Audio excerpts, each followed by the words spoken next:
সোনামুড়া মহকুমার বিভিন্ন প্রান্ত থেকে প্রতিদিন শত শত মানুষ চিকিৎসার জন্য মেলাঘর হাসপাতালে আসেন, কিন্তু হাসপাতালে এসে চিকিৎসার পাশাপাশি শৌচাগার ও পানীয় জলের সমস্যায়ও ভোগান্তিতে পড়তে হচ্ছে রোগী ও তাদের পরিজনদের।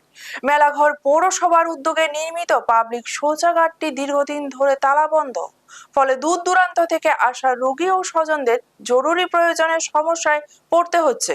অন্যদিকে জল জীবন মিশনের অধীনে হাসপাতালে বসানো পানীয় জলের এটিএম মেশিনও প্রায় 2 বছরের বেশি সময় ধরে বন্ধ। সামান্য অর্থের বিনিময়ে বিশুদ্ধ জল পাওয়ার ব্যবস্থা থাকলেও বর্তমানে মেশিনটি ধুলোবালিতে পড়ে রয়েছে। রোগী ও তাদের পরিজনদের অভিযোগ, বিষয়টি বারবার জানানো হলেও এখনো কোনো কার্যকর ব্যবস্থা নেওয়া হয়নি। দ্রুত শৌচাগার খুলে দেয়া এবং পানীয় জলের মেশিনটি মেরামতের দাবি জানিয়েছেন তারা। হাসপাতালের মতো গুরুত্বপূর্ণ জায়গায় ন্যূনতম শৌচাগার ও বিশুদ্ধ পানীয় জলের সুবিধা নিশ্চিত করতে এবার প্রশাসন ও পৌরসভা কী পদক্ষেপ নেয় সেদিকেই তাকিয়ে রয়েছে সাধারণ মানুষ। ব্যুরো রিপোর্ট, নিউজ তৎকাল 24। ভিতরে যাবো কেন, আমাকে বাইরে কাজ করা লাগবে যে অবস্থা। এই যে পাবলিক টয়লেট থাকার পরও আপনাদের বাইরে যে আপনাদের অসাবধানতা কাজ সারতে হয়, এই বিষয়ে কি বলবেন?